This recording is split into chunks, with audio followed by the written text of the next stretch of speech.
Hello, hello! Bonjour. Bienvenue dans cette nouvelle journée du Love Challenge. On est ravis de vous retrouver. Et aujourd'hui, la thématique du jour, c'est votre passé ne vous définit pas. Et ce que j'aimerais dire ici, c'est que votre passé amoureux ne vous définit pas. Et j'ai envie de dire, en fait, c'est tout votre passé ne vous définit pas. Et ça, c'est vraiment important d'en prendre conscience que, en fait, on n'est jamais défini par ce qui s'est passé par notre passé. Par contre, on peut s'appuyer sur notre passé pour aller un cran plus haut, pour pouvoir vraiment devenir la femme qu'on a envie d'être, pour pouvoir créer l'amour que l'on a envie d'avoir, de pouvoir rencontrer l'homme qu'on a envie de rencontrer. Tu me dis si tu veux rajouter des Ouais, trucs, bien parce que sûr. je croyais que tu voulais dire quelque chose. Non, non, je t'écoute. Non. Donc, et c'est marrant parce que justement, on en parlait tout à l'heure avec Sweet Sweet, où on se disait, notre passé ne nous définit pas. Et ce que j'entends très souvent en coaching, c'est par exemple les personnes qui vont me dire, oui, mais à cause de mes parents, ou parce que ma mère m'a dit ça, ou parce que mon père a fait ça, alors je suis comme ça.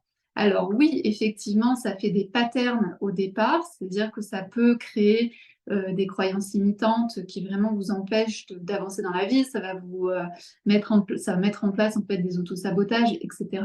Mais tout ça, en fait, ça peut s'enlever et pour faire autre chose. Et ensuite, ce que je disais, c'est que souvent, je vois que les gens en veulent beaucoup à leurs parents en se disant, voilà, mon père, il a été comme ça et il sera toujours comme ça et c'est à cause de lui que je suis comme ça, etc.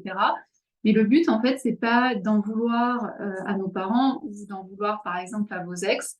En réalité, on a eu les meilleurs parents qu'on pouvait et on a les meilleurs ex qu'on puisse avoir dans le sens que ce sont des personnes qui nous ont accompagnés dans notre vie, à un moment de notre vie, et eux ont fait du mieux qu'ils pouvaient. C'est-à-dire que, par exemple, si vos parents ont pu vous battre, ont pu dire des choses sur vous, etc., et pareil pour peut-être vos ex, en fait, eux-mêmes, s'ils ont réagi comme ça, c'est qu'ils ne savent pas faire différemment, ils ne savent pas réagir différemment, et ce sont des gens qui ne sont pas capables, en fait, de se remettre en question, ils ne sont pas capables de se soigner, ils ne sont pas capables de faire différemment. Et ça leur appartient, c'est leur propre destin, et vous, vous avez votre propre destin, sauf que vous faites du développement personnel, sauf que peut-être que vous êtes aussi suivi par un thérapeute, vous êtes peut-être suivi par un psychothérapeute, et donc là, vous êtes en train de vous transformer. Et je crois que c'est très important d'avoir cette conscience que l'être humain peut toujours évoluer, peut toujours devenir meilleur par rapport à ce qu'il était, mais il faut qu'il en ait envie. Et donc, si vous êtes en train de regarder cette vidéo-là, c'est que vous en avez envie.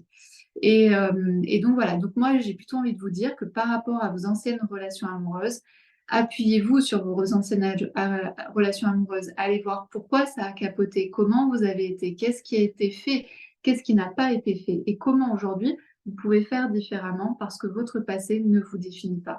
Si vous avez eu peut-être trois ex-alcooliques, c'est pas pour ça que le quatrième sera alcoolique.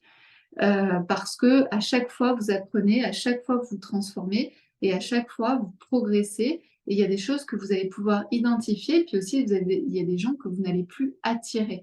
Plus vous travaillez sur vous, plus vous attirez de nouvelles personnes et plus vos relations vont se transformer. Moi, j'ai été pendant très longtemps avec une personne, elle était ce qu'elle était. Quand je me suis séparée d'elle, je savais très bien que je n'allais pas rencontrer à nouveau le même type de personne, mais j'allais rencontrer quelqu'un de totalement différent parce que j'étais totalement différente du moment où j'avais rencontré cette précédente personne. Et c'est ça qu'il faut vraiment vous dire, c'est que tant que vous avancez sur votre chemin, tant que vous vous transformez, tant que vous vous remettez en question, et tant qu'on se remet en question dans le bon sens, Ouais, dans le bon sens. pas dans le mode je doute tout le temps de moi, mais plutôt je m'observe, je m'analyse et comment je peux faire mieux. Et bien là, vous avez vraiment une chance de pouvoir rencontrer quelqu'un de différent. Voilà, comme on dit toujours, c'est comment on va utiliser l'expérience Mhm. précédente Ouais, pour pouvoir améliorer la la suivante. suivante. Comment on va pouvoir rebondir de ce qu'on pourrait considérer peut-être comme un échec Mhm. finalement. Mhm. Mais il y a échec et échec, c'est-à-dire l'échec qui est l'échec sur lequel on va pas du tout travailler et reproduire, il nous aura servi à rien. Mm. Celui qui va nous permettre de faire beaucoup mieux, lui, il était positif, quoi. Ouais, voilà. Donc c'est Voilà. vraiment ça, c'est que plus vous allez avoir cette conscience que votre passé ne définit pas votre présent ni ne définit votre futur, plus vous allez avoir la main sur vous-même, plus vous allez être capable, en fait, je sais pas si vous entendez, mais il y a Daxou qui veut rentrer, Monsieur Peluche qui veut rentrer, on va le laisser rentrer pour la prochaine vidéo. Donc voilà, donc c'est vraiment, prenez ça en compte. Vous avez cette capacité en fait de transformation, cette capacité d'amélioration, d'évolution.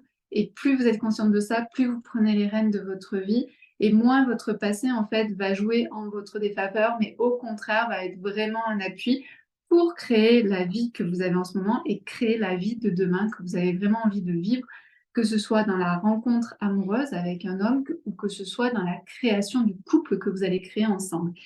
Et je voudrais juste, dernière chose, effectivement, le couple parental est un modèle. Effectivement, votre père, ou en tout cas les hommes référents, ont été un modèle pour vous en tant que petite fille.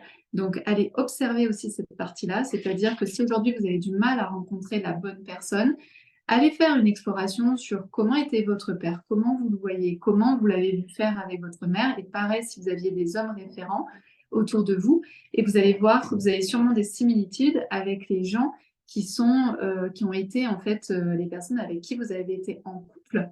Donc ça, c'est quelque chose à vraiment observer pour pouvoir transformer et transcender ça si c'était des personnes qui ne vous convenaient pas. Voilà. Ah bah voilà. À très bientôt donc pour la prochaine vidéo où on va aborder le sujet donc de notre sécurité intérieure qui pour moi est notre clé pour pouvoir rencontrer la bonne personne.